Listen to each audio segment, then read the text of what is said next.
আজ যারা স্বামীকে বাদ দিয়ে অন্য জায়গায় উল্টা পাল্টা কাজ করে বেড়াচ্ছেন, আপনি জেনে নেন, আপনি বুঝে নেন, বিশ্বাস করেন আপনি জাহান্নামী। প্রশ্ন আসতে পারে, আমার স্বামী চরিত্র ভালো না, একটু খারাপ, এই কারণে আমি লাইন করেছি। আপনার স্বামী কি ফেরাউনের চাইতেও খারাপ? এক কথা বলে না কেন? আপনার স্বামী যত খারাপ হোক এই পৃথিবীতে ফেরাউন মার্কা স্বামী তো না। শুধু আল্লাহর উপরে ঈমান আনার কারণে তার নিজের স্ত্রীর হাতের ভেতরে ব্রেক লাগিয়েছে, পায়ের ভেতরে শলাকা লাগিয়েছে, কপালের ভেতরে ব্রেক লাগিয়ে মাথার উপরে গরম তেল ঢেলে দিয়েছে। আপনার স্বামী কি এই করেছে আপনি বলতে পারবেন? না, দুই একটা একটু চড় থাপ্পড় দিতে পারে। অথচ তারও তো স্বামী কি করেছে আপনি দেখেন। কোরআনে কারিম এটা বলছে আমাদেরকে, এদে ক্বালাত রাব্বি বিনিলি ইনদাকা বাইতান ফিল জান্নাহ ইলা আখিরি আয়াত। সূরা তাহরিমের ভেতরে আছে 12 নম্বর 11 নম্বর আয়াত। রব্বুল আলামিন বলেন, আমি দৃষ্টান্ত দিয়েছি, তোমরা একটু আসিয়ার দিকে তাকাও। তার স্বামী যা করছিল তার সাথে এ বিশাল অবস্থা দেখার পরে আমি আল্লাহ নিজে ফেরেশতা জিবরাইলকে দিয়ে জান্নাতটা পাঠিয়ে দিয়েছি, যাও জান্নাত দেখাও। হযরতে আসিয়া এই কঠিন অবস্থায় যখন জান্নাত দেখতে পেলেন, ডাক দিয়ে বলে, ফেরেশতা আল্লাহকে বলো জান্নাত শুধু না, এই জান্নাতে আমার জন্য একটা ঘর বানিয়ে দিতে, যেখানে বসে বসে আল্লাহকে সব সময় দেখা যায়। এবার আসেন মূল কথায়। হযরতে আসিয়া এত বড় কঠিন অত্যাচার, জুলুম, নির্যাতনের মুখে থাকার পরও কিন্তু স্বামীর জন্য তিনি বরদোয়া দেননি। ওয়ানাজ্জিনি মিন ফিরআউনা ওয়া আমালিহি ওয়ানাজ্জিনি মিনাল কওমিজ যালিমিন। এক আলিফ করে টান আছে।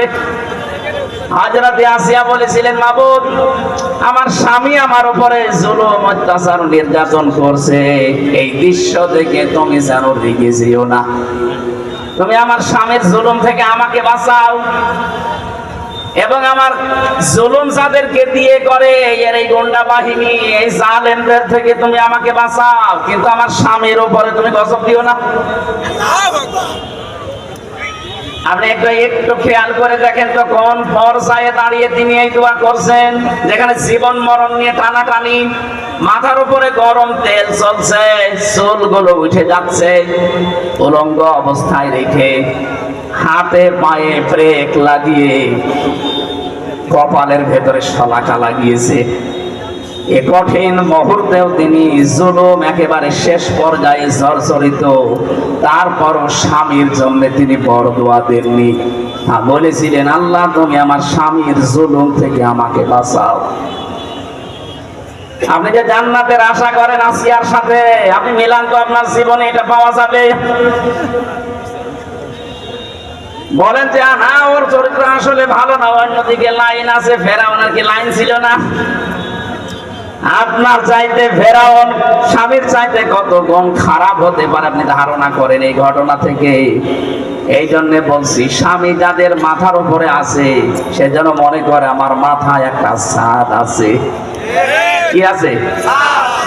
আল্লাহ রাব্বুল আলামিন এখানে আসিয়ার নামটা দেননি কারণ তার স্বামী ছিল, এখানে জুলাইখার নামটা সরাসরি দেননি কারণ তার স্বামী ছিল। স্বামী থাকা মানে দুনিয়া থাকা, স্বামী নেই আপনি অসহায় হয়ে পড়বেন। কত রকমের উলট পালট কথা, টিটকারি মস্কারি, ফাউল কথা শোনা লাগবে সমাজে, আপনি টেরও পাচ্ছেন না। এখানে স্বামী বাদ দিয়ে যারা একা একা চলতে চান, বাবার বাড়িতে গিয়ে মন মতো চলবেন বলে আশা করে আছেন, আপনি ধ্বংস হয়ে গেছেন। হযরতে আসিয়া এবং জুলাইখার নাম কেন বললাম? তাদের নাম আল্লাহ কোরআনে দেয়নি কারণ তাদের স্বামী ছিল। কি ছিল? বলেন বলেন। স্বামী খারাপ হোক কিন্তু স্বামী তো আল্লাহ কায়দা দিয়েছেন, কন্যা দিয়েছেন, বহুবচন। কেন আল্লাহ তার নামটা দিয়ে দিলে তো হয়েছে তো কি, ইন্না কাইদি কুন্নি, বাকি শব্দটা দিলেই তো অর্থ আমরা পেয়ে যেতাম, কারণ এখানে আল্লাহ জুলাইখার নাম বলছেন, কিন্তু বাস্তবে দেখলাম নাম না দিয়ে বহু বচন দিয়ে আল্লাহ এটাই জানাতে চেয়েছেন মেয়েদের যে চক্রান্ত এটা জুলাইখার একা না, কিয়ামত পর্যন্ত জুলাইখার মতো এরকম ষড়যন্ত্রকারী মহিলারা যাবে। আমার মনে হয় ওইটা একটা বাংলাদেশে আমরা পেয়েছিলাম। এই ষড়যন্ত্রের কারণে হাজারো আলেম এই 15.5 বছরে জেল খেটেছে, হাজারো মানুষ মানবতা ধ্বংস করেছে এই চক্রান্তের কারণে। পাশের রাষ্ট্রে ছিল মায়ানমারে আরেকজন, ওর চক্রান্তে কত লক্ষ লক্ষ মানুষ দুনিয়া থেকে বিদায় নিয়েছে, ওনাকে শান্তিতে লবণিয়েছে। ওর কারণে কত মানুষ এই দুনিয়া থেকে বিদায় নিয়েছে, আদম সন্তান। কথা বলেন ঠিক কিনা? আমাদের যেটা জুলাইখার যাই হোক, এর কারণেও কত মানুষ 2732 জন মানুষ অলরেডি এদেশ থেকে কিছুদিন আগে মরে গেল। এজন্য ওনার নাম এখন আপনি ইন্টারনেটে সার্চ দেন, 6 জনের নাম পাবেন পৃথিবীতে হত্যাকারী গণহত্যার তালিকায়। একজন হিটলার, চেঙ্গিস খান, বাকি আমাদের পাশের রাষ্ট্রে আছে যিনি, ওনার নাম আছে, আর যিনি পালিয়ে ওনার কাছে গেছে কিনার নাম আছে। বাকি তো আমি নাই বললাম। আপনি বলেন তো যাদের নাম গণহত্যার তালিকায়, কত মানুষের রক্ত তারা চোষণ করেছে।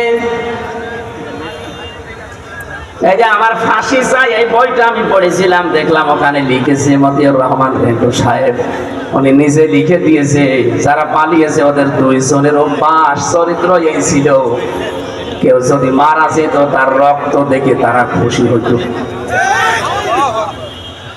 আমি যেটা বোঝাতে চাচ্ছি আপনাদেরকে, মেয়েদের চক্রান্ত যেহেতু ভয়ঙ্কর, এটা বসে নেই, কিয়ামত পর্যন্ত এটা চলতে থাকবে। এই জন্য নবীজি ইন্তেকালের আগে জানিয়েছেন এই পৃথিবীতে আমার উম্মতের জন্য সবচাইতে ভয়ঙ্কর জিনিস আমি রেখে গেলাম 2টা, তার 1 নম্বরে মেয়ে লোক। এটা থেকে আমাদেরকে খুব সতর্ক থাকা লাগবে। আজ বাংলাদেশে অনেক মেয়ে লোক এখন মেয়েতে বিয়ে করবে এই স্লোগান তুলেছে। 4-5 দিন আগে কুষ্টিয়াও 2 জন ধরা পড়েছে। ওই 2 জন মেয়ে লোক বলছে আমরা পুরুষ মানুষ চাই না, আমরা মেয়েরা বিয়ে করব, যদি আমাদের বিয়ে না দেন আমরা 2 জনই মরে যাব। আমরা যদি 2 জন মেয়েরা বিয়ে করতে আমরা কি করছি? কথা বলে না, আমাদের আল্লাহ কি পুতুল বানিয়েছে? আমাদের কোনো কাজ নেই দেশে? চক্রান্তে পা দেওয়া যাবে না, এই সমকামিতা এটা হারাম, হারাম এবং হারাম। এটা যারা জারি করতে চাচ্ছেন, মুসলমানের এই 96% মুসলমানের দেশে এটা কিয়ামতের আগে জারি করা সম্ভব না।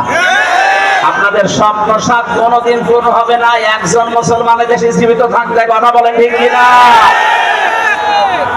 এই জন্য আপনার মেয়েকে, আপনার বউকে, আপনার পুত্রবধূকে আপনি বেড়াতে নিয়ে যাবেন, কিন্তু সাবধান, আলা তাকরাবা হাদিহিস শাজারা। যদি আল্লাহর নিষিদ্ধ কোনো বর্ডার এসে যায়, যেমন পর্দা লঙ্ঘন, এটা একটা বর্ডার লঙ্ঘন করা। কথা বলেন না কেন? আল্লাহ পাক কোরআনে 500টা বর্ডার দিয়েছেন। আপনার মেয়ে, আপনার বউ, আপনার পুত্রবধূ, আপনার মা, আপনার বোন বেড়াতে যাবে, কোনো অসুবিধা নেই, কিন্তু এমন জায়গায় নিয়ে যাওয়া যাবে না যেখানে গেলে নিজেরও পর্দা থাকে না, বড় পর্দা থাকে না। এরকম অনুষ্ঠান দেশে নেই? বলেন। এই যে বরযাত্রী যারা বউ মেয়ে ছেলে নিয়ে যায়, পর্দা থাকে? বলেন। 14 জন পুরুষ ছাড়া অন্য কারোর সাথে আপনি দেখা করতে পারবেন না। একজন মহিলা কয়জন? 14 জন পুরুষ বাদ দিয়ে কারোর সাথে দেখা করলে আপনার চোখ নিম্নগামী হবে, লজ্জাস্থান পবিত্র রাখা লাগবে। আমার মনে হয় বিবাহে বরযাত্রী যারা যায় ওদের আর কিছু না হোক, চোখের জেনা হতে আছে। আজকে থেকে এখন আর বরযাত্রী যাবেন না, কারণ এটা ইসলামে নেই। ইসলামে আছে ওলিমা, জানি আপনি মানবেন না, কারণ এই দেশে ওলিমা নেই, দেশে আছে বরযাত্রী। নবীজি বানিয়েছেন ওলিমা, আর আমরা বানিয়েছে বরযাত্রী। এটা হিন্দুদের কালচার। তাফসীর মাহফিল দিয়েছেন কিছু নেওয়ার জন্য, অন্তত এইটা নবীজির কাছ থেকে নেওয়া যাবে না? আমরা যারা অন্তত ছেলের বাবা আছি, আজকে থেকে সিদ্ধান্ত নেন নবীজির বাইরের এই হিন্দুদের কাজ আমরা আজকে থেকে আর করব না। অন্তত যতদিন বেঁচে আছি কোনদিন আর বরযাত্রী যাব না। কারা কারা যাবেন না হাত তোলেন তো। এই আন্দাজে হাত দিলে মরবেন, সামনে আবার যাবেন, আপনি হাত দিলে তো মুনাফিক হবেন। একেবারে অটুট সিদ্ধান্ত নেন জীবনে বরযাত্রী যাব না। তারা বলেন না, হাত তুলছে না, তার মানে এলাকায় সমস্যা আছে। হ্যাঁ সমস্যা থাক, আপনার মানার দরকার নেই ভাই, আমার ওয়াজ করার দরকার পড়ে যায়, আপনি শোনার দরকার শুরু করেন। কি আশ্চর্য গো! অলিমা করবেন কারা কারা? অলিমায় যাবেন হাত তোলেন তো। হ্যাঁ বোঝা গেছে, খাওয়া যেখানে আমরা সেখানে। ইসলাম এই দেশে আমরা এমন ভাবে মানছি যে ইসলামে খাওয়া আছে সেখানে আমরা আছি, খাওয়া নেই সে যত বড় ইসলাম হোক ওখানে আমরা নেই। কথা বলে না কেন? আপনি ইসলামের নিয়ম নীতি গুলো দেখেন, দেশে যা পালন হয়, মানুষ মরে গেলে খাওয়া, মানুষ জন্ম নিলেও মুসলমানই দেয়, এরপরে খাওয়া, জন্মের দিনেও খাওয়া, সবে বরাতে খাওয়া, সবে মেরাজে খাওয়া, সবে কদরে খাওয়া, দই রোজায়, দই ঈদে খাওয়া, কেউ দাওয়াত দিলে সে যে অনুষ্ঠানেই হোক শুধু খাওয়া। বলেন খাওয়া ছাড়া ইবাদত দেশে কি আছে? যেটা ইবাদত সেটা কিন্তু নেই। কি সেটা কি আমরা আজকের আয়াত দিয়ে প্রমাণ করব ইনশাআল্লাহ। তাহলে আদম আলাইহিস সালামকে আল্লাহ বর্ডার দিয়েছিলেন, বর্ডার পার হলে আপনি জালেম হয়ে যাবেন। আমাদের সামনে সে বর্ডার আছে না বর্ডার উঠে গেছে? আরো জোরে বলেন। এজন্য আমরা এই 500 বর্ডার দুনিয়ায় দেওয়া আছে, বর্ডারের কাছে পর্যন্ত যেতে পারেন, বর্ডার যেন পার না হয়, ক্রস না হয়। বর্ডার ক্রস হলে আপনি জালেম হয়ে উঠবেন, যেহেতু আল্লাহর কাছে সবচাইতে ঘৃণিত জালেম কারা? আরো জোরে বলেন। এখানে আগামীতে যারাই আসবেন এই লামে তাকিদ দিয়ে আমি এইটাই বোঝাতে চাচ্ছিলাম এতক্ষণ, আমি যাই করি অন্তত যেন জালেম হয়ে না যায়। অনেকে তো এখনো আন্টি শান্তি বসে বসে আছে, আর একটু পাইছি আর দেখেন কি করি। না, জুলুম করা যাবে না, তাহলে আপনার বাড়ি ঘরও এরকম পরিত্যক্ত হয়ে যাবে হানিফের মতো। এ জেলায় হয়েছে কিনা আমি জানি না, আমার মা সব গড়িয়ে দিয়েছেন আপনারা। কারণ জালেমদের ওগুলো চিহ্ন রাখে না, আল্লাহ নিজে ফাকতি আদাবিরুল কওমিল্লাযিনা যালামু, জালেমদের গোড়া কেটে দেয় কে? আরো জোরে বলেন। আমি আবার বলছি, যাই করি এই উম্মত যেন জালেম হয়ে না যায়। যদি জুলুম করে ফেলেন তামাম দুনিয়া আমাদের পক্ষে থাকলেও আল্লাহ বিপক্ষে চলে যাবে। আর যদি আমরা জালেম না হয়ে যদি মাজলুম হতে পারি, এতদিন যা মাজলুম অবস্থায় ছিলাম, সারা পৃথিবীতে এখন সবচেয়ে বেশি মাজলুম জাতি আমরা মুসলিমরা। যারা মানবাধিকারের কথা বলে আমাদের পাশের এই দাদা বাবুরা, সবচেয়ে বেশি মানবাধিকার লঙ্ঘন হয় তাদের দেশে। আপনি দেখেন ওরা আমাদেরকে এই কথা জানায় যে আমাদের দেশে সংখ্যালঘু নির্যাতন হয়, এটা মিথ্যা কথা। ইসকনের বিরুদ্ধে যেটা হয়েছে এটা হিন্দু না, এটা হিন্দু কিসের? ইসকন হিন্দুদের সংগঠন নয়।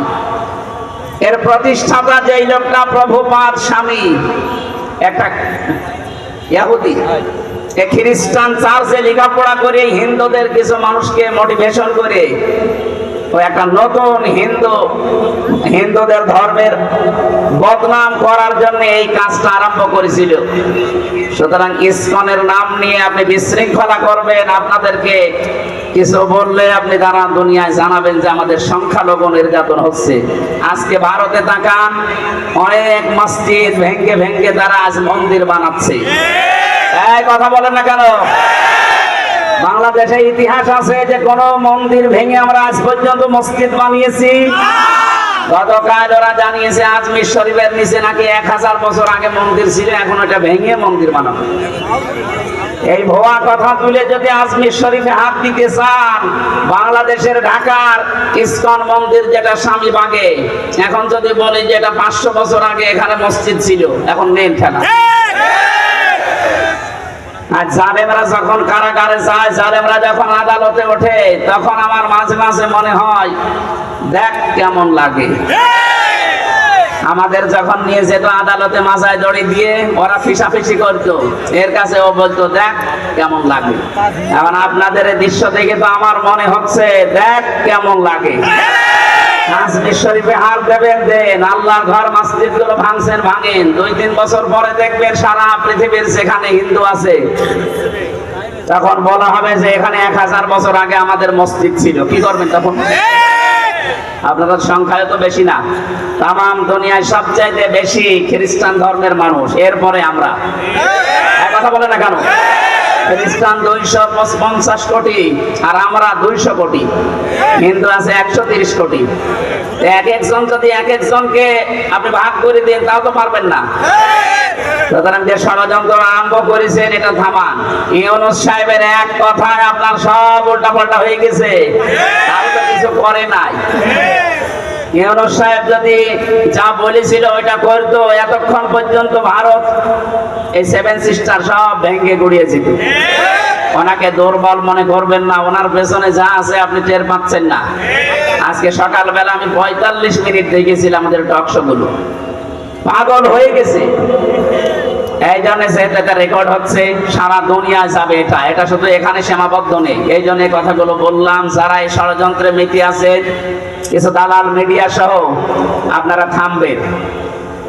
এই হাওয়া দিয়ে উস্কানি দিয়ে মানুষদেরকে বিপদে ফেলে দিয়েন না। হাজারো মানুষ কিন্তু জীবন হারাবে এই উস্কানিতে পা দিলে। আমরা এরকম কোন উস্কানিতে, ফেসবুকের কোন উস্কানিতে পা দেব না ইনশাআল্লাহ। আমরা যেন জালেম না হই, মাজলুম থাকি। আল্লাহ আমাদেরকে মাজলুম বানান, জালেম না বানান। বলেন আমিন। দরুদ আর সালাম পাঠ করার মাধ্যমে আমরা আরম্ভ করছি। সূরা নাহাল 112 নম্বর আয়াতটা পড়েছি। বাংলাদেশের সাথে আয়াতটা মিলিয়ে আমি একেবারে খাপের খাপ এই জায়গায় মেলাবো, তারপরে যাব।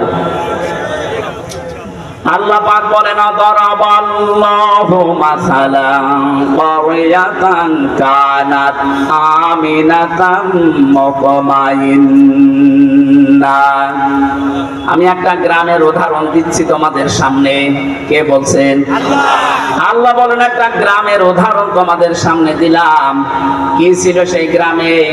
দুইটা কথা আয়াতে আল্লাহ দিলেন। কানাত আমিনাতাম মুতমাইন্না। এক নম্বরে সেই গ্রাম ছিল নিরাপদ, 2 নম্বরে ছিল নিশ্চিন্ত। এমন একটা গ্রামের কথা আল্লাহ কোরআনে কারিমে আয়াতে আমাদেরকে শোনাচ্ছেন যে গ্রামের বৈশিষ্ট্য পেলাম কয়টা? আরো জোরে। 1 নম্বরে গ্রামটা নিরাপদ ছিল, 2 নম্বরে গ্রামটা ছিল নিশ্চিন্ত। 1947-এর আগে আমার মনে হয় বাংলাদেশ এরকম একটা বিষয় পার করেছে। কথা বোঝেন? এই দেশটাও ঠিক নিরাপদ এবং নিশ্চিন্তে আমরা বাস করতাম। হঠাৎ করে এই দাদাদের ষড়যন্ত্র মতো 2 পাকিস্তানকে ওরা আলাদা করে দিল, নিজেরা আলাদা হয়ে আমরা 2টাকে এক করে আমাদের আলাদা করে দিল। এরপরে তো আমাদের নিরাপদ এবং নিশ্চিন্ত জীবন উঠে গেছে। সব চাইতে বেশি উঠে গেছে এর পরের শব্দে দেখেন, ইয়াতিহা রিজকুহা রাগাদাম মিন কুল্লি মাকান। 1947-এর আগ পর্যন্ত, যদিও এটা বাংলাদেশ সম্পর্কে না, এটা কাবা শরীফ নিয়ে আল্লাহ জানিয়েছেন মক্কা। তাফসীরে ইবনে কাসিরের ভেতরে মক্কা এই শব্দটা দেওয়া আছে। মক্কাটা এত নিরাপদ ছিল, তামাম দুনিয়ার ভেতরে ওই সময় এত নিশ্চিন্ত ছিল, বাইরের মানুষগুলো এখানে এসে নিরাপদ এবং নিশ্চিন্তে বাস করত। তামাম দুনিয়ায় 257টা রাষ্ট্র। 1947 সালের আগ পর্যন্ত আমি ইতিহাসটা পড়েছি। যারা মুরব্বী আছে জিজ্ঞেস করবেন, এই দেশেও নিরাপদ এবং নিশ্চিন্তে বাস করা যেত। ষড়যন্ত্র করে আমাদেরকে এমন একটা অবস্থায় 2টা জিনিস ওরা তুলে দিয়েছে। আজ আর নিরাপত্তা নেই, আমরা নিরাপদ না। 2 নম্বরে মানে নিশ্চিন্তে বাসও করতে পারি না।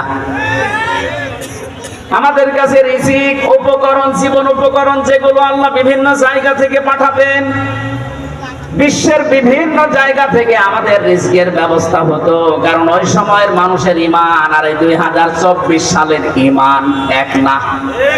এই কথা বলে না কেন? ওই সময় আপনি ইতিহাস পড়েন বাংলাদেশের, ফজরের নামাজের পরে অনেকেই বাড়িতে কোরআন শরীফ তেলাওয়াত করে এরপরে কাজে কামে হাত দিত। কোরআন পড়লে না তারা কোরআনে কারিম বোঝার চেষ্টা ছিল, যা পড়তো ওটা প্র্যাকটিক্যাল লাইফে মেলাতো। 24 সালে এসে এখন আর ওইটা নেই, সকালবেলা শুরু হয় অনেকের বাড়িতে গান দিয়ে। কথা বলেন না কেন? আমরা আবার ওই পুরনো ঐতিহ্যে ফিরে যেতে চাই। ফজরের নামাজ অন্তত জামাতে পড়ার পরে নারী পুরুষ বাড়িতে হোক যেখানেই হোক আল্লাহর কোরআন দিয়ে দিন শুরু হবে। কারা কারা এটা মেনে নিতে পারেন দেখি তো? লিল্লাহে তাকবীর। এই হাত তোলেন কে দেখেন তো? আলহামদুলিল্লাহ। থাক, এই মাহফিল সাকসেস হবে যদি সকাল থেকে আমল শুরু হয়। আর এটা করার জন্য আপনারা এই মাদ্রাসা প্রতিষ্ঠা, এখানে কোরআন শেখানো হয় না। সুতরাং আমি আশা করব ছেলেদেরকে মেয়েদেরকে অভ্যাস গড়ে তুলতে হলে এরকম জায়গায় দেবেন।